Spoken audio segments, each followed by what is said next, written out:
At one point, Johny Hendricks was considered the ultimate underdog of MMA and had the entire UFC fanbase behind him.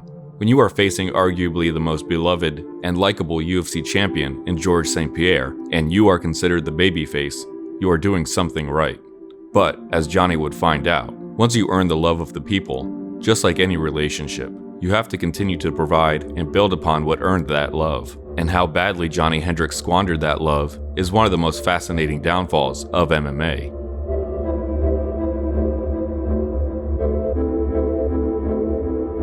Johny Hendricks wasn't always seen as a Cinderella story in MMA. In fact, he was absolutely despised during his collegiate wrestling career. Seen as disrespectful, cocky, and a manipulator of the rules, Hendricks proudly wore the mantle of villain, just as proudly as he wore his headgear. Johny also had wrestling history with both Ben Askren and Tyron Woodley. He even was infamously bitten by Woodley during the wrestling match in 2005. As Woodley has stated, Johny put his fingers in his mouth in an attempt to fishhook him, a dirty wrestling tactic. But in MMA, Hendricks had a different kind of reputation. While having a solid career from 2007 to 2011, amassing a record of 11 wins and just 1 loss, Hendricks wasn't really seen as anything more than just another American wrestle boxer with some power in his hands. And at the time, that was pretty much 75% of the American MMA roster. In fact, on the Sheerdog rankings of November 2011, he was barely in the top 10 of welterweight at 8, his last win being a ho-hum split decision affair with another nondescript wrestler type in Mike Pierce. But at the end of that year, Hendricks by chance found himself paired up with perennial second best welterweight in the sport, John Fitch. John Fitch himself was considered the best boring wrestler type in the world of MMA at the time. The card the two competed on was the final card of 2011 in UFC 141, headlined by superstar Brock Lesnar and Alistair Overeem at his juiciest, one of the biggest possible stages you can fight on. The fight was seen by many as the beer run fight of the card, placed directly in the middle of the pay-per-view so that while two wrestlers grappled and laid on each other for 15 minutes, you could use the restroom, get some food and drinks, and talk amongst yourself about who was going to win the co-main and main event. And by and large, everyone was picking Fitch to win by decision. Johny didn't even give watchers a chance to adjust their seats. Hendricks knocked Fitch out in less than 20 seconds, and the new top contender at welterweight was truly born. After a split decision win against Josh Koscheck in his next fight, Hendricks was put in a #1 contender fight against Martin Kampmann in Canada on another massive pay-per-view in November of 2012, headlined by the return of Georges St-Pierre, who had been away from the sport due to injury for nearly a year and a half. And in front of the most eyes possible again, Hendricks knocked out Kampmann in less than a minute. Channeling his former wrestling heel ways, Hendricks started motioning placing a belt around his waist in front of the Canadian crowd, who were there primarily for the champion in Hendricks' division. However, GSP didn't agree to give Hendricks the next shot at his title, choosing instead to chase a much bigger fight against a stylistically easier opponent in Nick Diaz, who had lost his last fight to Carlos Condit. This was met with much disdain by the hardcore MMA fanbase, as Hendricks had more than done enough to earn a shot at GSP's title, beating 3 top contenders at welterweight.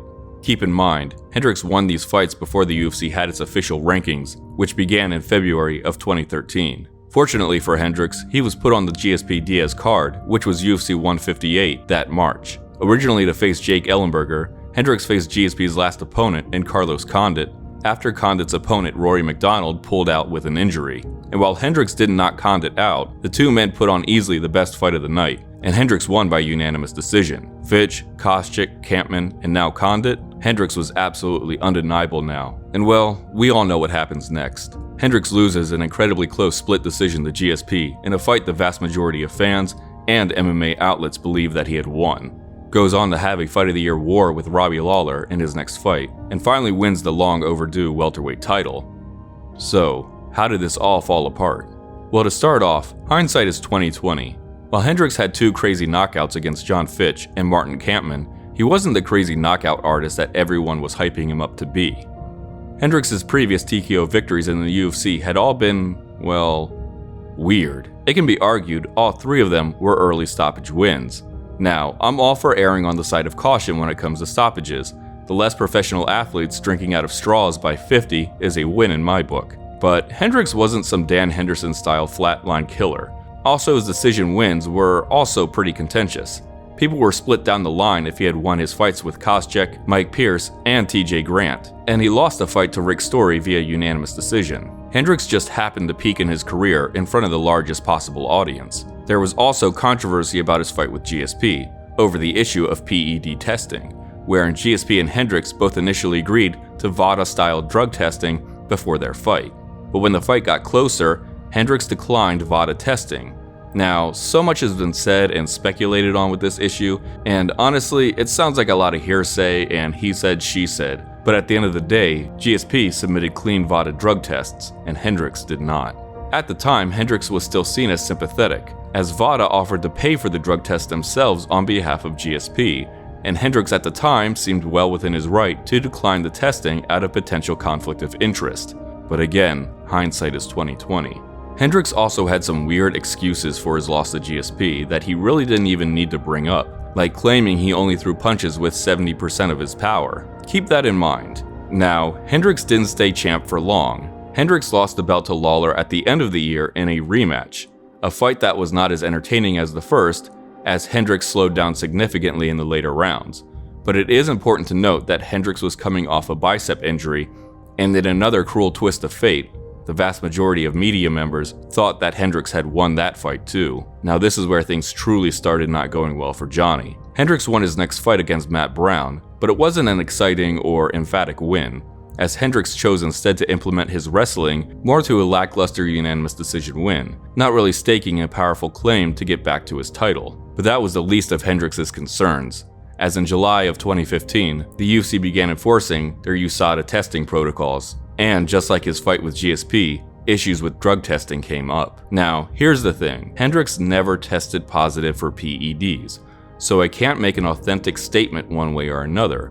But by Hendricks' admission, one thing USADA prohibited that unquestionably affected him was the banning of IVs, as fighters would use IV fluid bags to mask using PEDs. Now, something fighters would use IV bags for as well was rehydration after drastic weight cuts. And let's just say Hendricks wasn't the most disciplined when it came to weight cuts or keeping his diet in check in between fight camps. Now, I'm not going to throw shade at anyone who for a profession dehydrates their bodies to the near point of death multiple times a year and what foods they decide to enjoy in their few windows of being able to do so. But Hendricks also cut a ton of weight to make 170 because of this unhealthy lifestyle outside of camp. And this led to disaster for his next fight, which was scheduled for UFC 192 in October, a #1 contender fight against the man he was accused of fishhooking back in their wrestling days, in Tyron Woodley, as Hendricks had to pull out of the fight during fight week due to weight cutting complications. This very tough year caused public perception of Hendricks to sour, and the next 2 years weren't any kinder.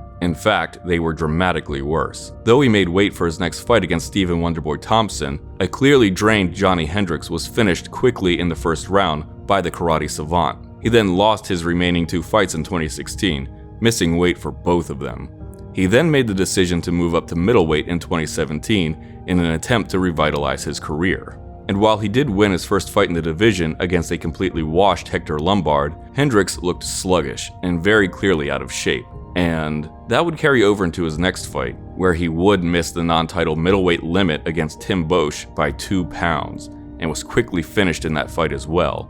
His final fight of his MMA career followed shortly after at UFC 217 in November of 2017. Ironically enough, this was also the final fight of his former rival, George St. Pierre, who was also competing at middleweight in his first fight back since his controversial win against Hendricks 4 years prior. Except GSP was headlining the card and was fighting for the middleweight title, while Hendricks served as the pay-per-view opener, and the man he faced was a middleweight powerhouse in Paulo Costa, a man who showed Hendricks that he had absolutely no business in the middleweight division. While Hendricks stayed in the fight as long as he could, he was essentially a punching bag for Costa until the referee mercifully stopped the pointless beating. While the man the majority of people thought he defeated hoisted his second weight class title as his final moment in the octagon, Hendricks left the same cage earlier that night a physically and mentally broken man. And nobody really cared. And to be honest, it really all came from Hendricks' own actions. Hendricks may have been on the bad end of a few decisions and the implementation of new drug testing policies, which ironically may have actually stemmed from a result of his fight with GSP. But Hendricks' own lack of discipline and professionalism, as well as his excuses therein, led him to the slow death his career suffered. He was hated as a wrestler and beloved as a top contender in MMA. But post-championship Hendricks suffered the worst kind of emotion from the fan base to end his career: indifference. What could have been a memorable and long-lasting tenure as a fighter, lost to the MMA void.